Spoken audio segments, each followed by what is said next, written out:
to take off her flippers. When she got back, Max pointed out a frosted white triangle in her shell pile.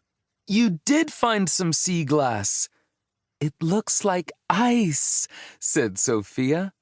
But as she held up the glass, a seagull swooped down and snatched it from her fingertips. "Hey!" she cried.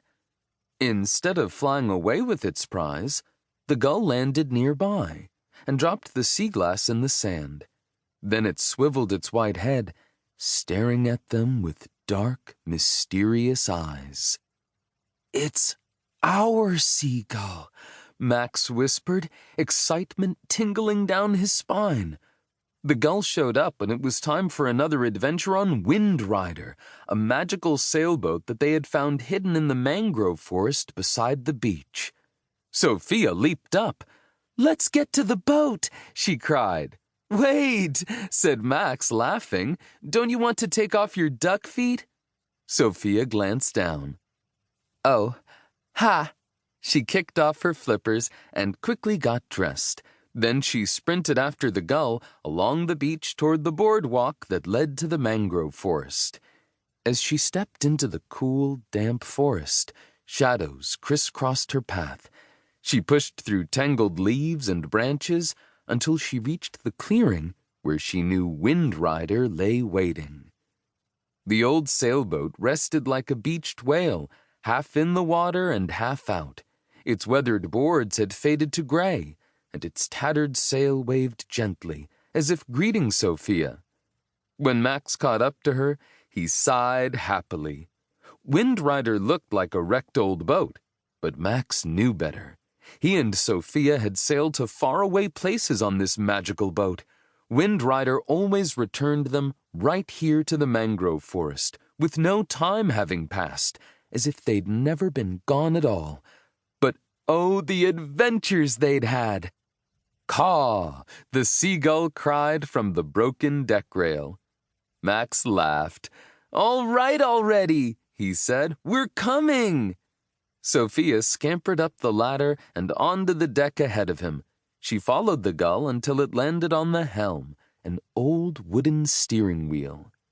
The moment Max joined Sofia and placed his hand on the helm, the wind picked up.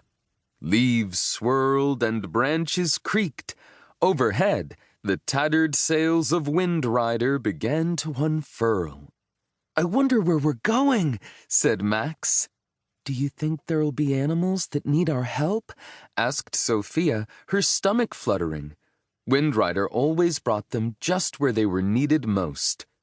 "Caw!" The seagull hopped off the helm as it began to move, and both kids let go. As the wooden wheel creaked in a slow circle, Max grinned. "You won't have to wait long to find out. Hold on!" Chapter 2. The Whistling Whale. As the helm whirled around, Wind Rider began to rock. Max covered his eyes against the raging wind with one hand. Through his fingers, he saw green leaves swirl past. Then blue sky.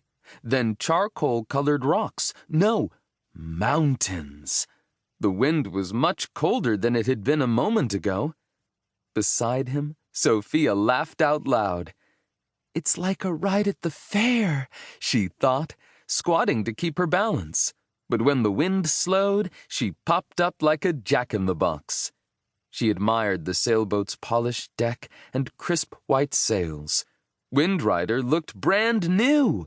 The wooden helm gleamed, and the seagull that had perched there was gone. He'll be back, Sofia knew. As the wheel spun to the left, her eyes flitted toward the coast. Cliffs rose through the mist toward the gray sky above.